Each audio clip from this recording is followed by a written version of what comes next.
দেখছেন ৩ নং চর এককরিয়া ইউনিয়নে মেহেন্দিগঞ্জে কিছু দুর্বৃক্ষরা তারা ঘরকে জ্বালিয়ে দিয়েছে। আমরা দেখছেন ঘর পুরে কয়লা ছাই হয়ে গেছে। এখানে আছেন বরিশাল ৪ আসনের মাটি ও মানুষের নেতা মুফতি সৈয়দ এসএম আবুল খায়ের চৌধুরী। আপনারা দেখছেন দুর্বৃক্ষ যারা আপনারা দেখছেন ৩ নং চর এককরিয়া ইউনিয়নে কিছু মানুষের ঘরে গুচ্ছু গ্রামে আগুন দিয়ে কয়লার মতন জ্বালিয়ে দেওয়া হচ্ছে। আপনারা দেখছেন কি পরিমাণ মানুষের ক্ষয়ক্ষতি হয়েছে।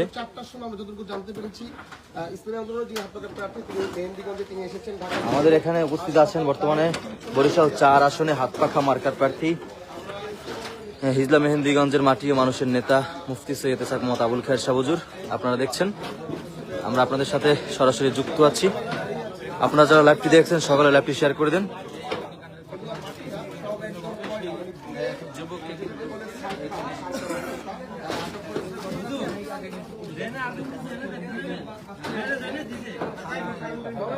এখানে দেওয়া হয়েছে এবং পরবর্তী আরো কয়েকটি জায়গায় আগুন দেওয়ার চেষ্টা এবং দিয়েছে। আপনারা দেখছেন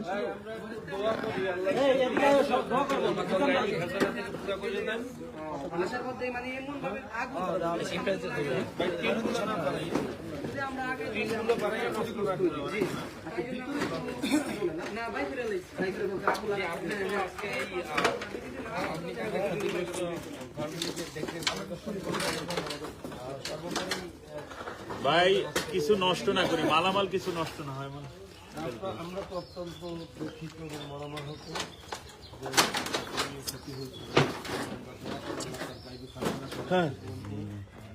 আমরা আমাদের সংগঠন থেকে আমাদের সাথে আমরা ইনশাল্লাহ পাশে থাকার চেষ্টা করব। আর্থিক মানসিক যেভাবে আমাদের সহযোগিতা করার জন্য ইনশাল্লাহ আমরা চেষ্টা করব।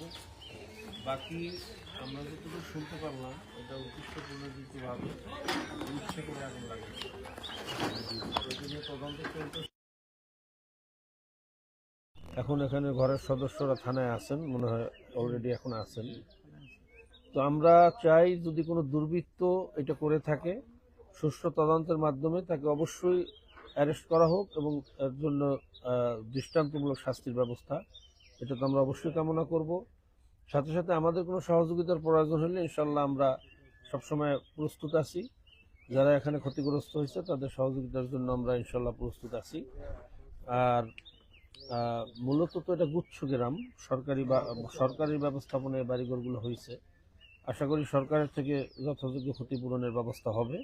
বাকি আল্লাহর ইচ্ছা, যদি কোনো ধরনের গড়িমসি হয় সেক্ষেত্রে আমরা ইনশাল্লাহ নজরদারি রাখবো। মানে নির্বাচন চলাকালীন সময়ে এই ধরনের একটি পরিকল্পিত অগ্নিকাণ্ডের ঘটনাকে আপনি কিভাবে দেখছেন? যেটি নির্বাচন বানচালের মতো ঘটনা ঘটানোর জন্যই কি এই ধরনের ঘটনা ঘটিয়েছে কিনা? এটা নির্বাচন বানচালের সাথে সম্পর্ক আছে কিনা এই মুহূর্তে বলা কঠিন। তবে যে কোনো উদ্দেশ্যপ্রণোদিতভাবে তদন্তের আগে এটা সঠিকভাবে কিছু বলা যাচ্ছে না। তবে আপনি কি মানুষকে আরো সচেতন হওয়ার জন্য আহ্বান করবেন কিনা এবং এই ধরনের ঘটনা যাতে কেউ পরিকল্পিতভাবে না ঘটাতে পারে সে বিষয়ে আপনি প্রশাসনের কাছেও কি দাবি জানাবেন কিনা যে পরিস্থিতি পর্যবেক্ষণে রাখার জন্য? আরো অবশ্যই আমরা তো প্রশাসনের কাছে অবশ্যই দাবি জানাবো এবং আমরা এটা খবরও রাখবো। প্রশাসন যাতে এটা সুন্দরভাবে তদন্ত করে এটা কি হয়েছে মূল ঘটনা উদ্ঘাটন করে যথাযোগ্য ব্যবস্থা গ্রহণ করে। আর সতর্কতার ব্যাপারে যেটা বলছেন, সতর্কতা আমাদের থাকতেই হবে। প্রত্যেকটা মানুষের সেফটি সিকিউরিটি সবসময় সতর্ক থাকা, এটা তো আমাদের আল্লাহর নবীও বলছেন এটা সুন্নাত। আমরা সতর্ক থাকব। আর যেহেতু নির্বাচন পিরিয়ড বিভিন্ন উদ্দেশ্য বিভিন্ন কারণে প্রতিহিংসার কারণে আমি আসলে এখন সুনির্দিষ্ট করে বলতে চাই না, তদন্তের ফলে বলা যাবে। এখানে যারা ছিলেন এরা দলীয় কোনো কারণে বা দলীয় কোনো হিংসার শিকার হলেন কিনা এই বিষয়টা দেখার বিষয় আছে। তার মানে প্রশাসনের কাছে অবশ্যই আমি প্রশাসনের কাছে দাবি রাখবো এটা সঠিক তদন্ত করে মূল ঘটনা উদ্ঘাটন করা। ধন্যবাদ আপনাকে। আপনাকে অনেক ধন্যবাদ। আমরা একটু দোয়া করি, ক্ষতিগ্রস্ত যারা হয়েছেন আমরা তাদের জন্য দোয়া করি। আল্লাহ যে তাদের মালের উপর থেকে গেছে, জানের উপর থেকে যায় নাই, এটা আল্লাহর খাস মেহেরবানি।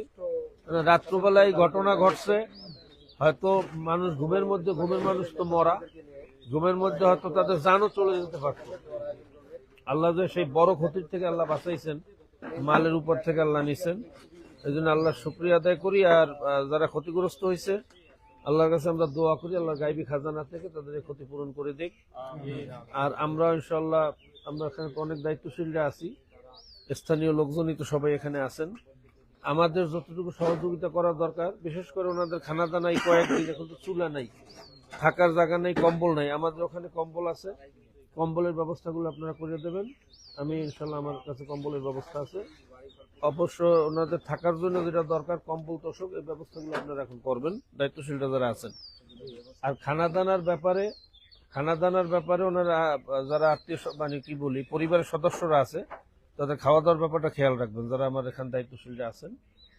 আর ঘরের ক্ষতিপূরণের জন্য যেটা প্রয়োজন এইটা তো সরকারিভাবে যেটা উদ্যোগ নিতেছে আমরাও এটা খেয়াল রাখবো ইনশাল্লাহ প্রশাসনিকভাবে। এরপরে আমাদের যতটুকু যদি সহযোগিতার কোথাও সুযোগ থাকে আমরা সেটা করবো ইনশাল্লাহ, এটা আমরা খেয়াল রাখবেন।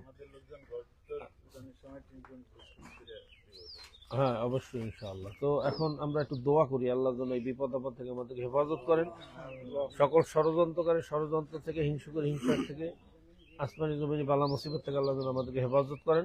এই জন্য সবাই একটু দোয়ায় শরীক হই। আল্লাহুম্মা, আল্লাহ তুমি আমাদেরকে মাফ করে দাও, জীবনের সমস্ত গুনাহ মাফ করে দাও।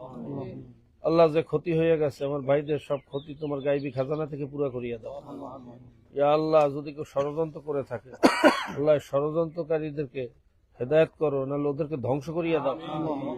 আল্লাহ ষড়যন্ত্রকারীদেরকে তুমি ধ্বংস করিয়ে দাও, ওদেরকে সঠিক সুবিচারের ব্যবস্থা তুমি করিয়ে দাও।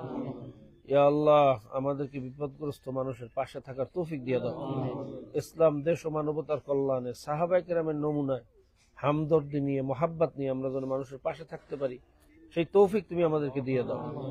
ওয়াসাল্লাল্লাহু তাআলা আলা খাইরি খালকি মুহাম্মাদি ওয়া আলিহি ওয়া আসহাবিহি আজমাইন ওয়া সালামুন আলাল মুরসালিন আলহামদুলিল্লাহি রাব্বিল আলামিন।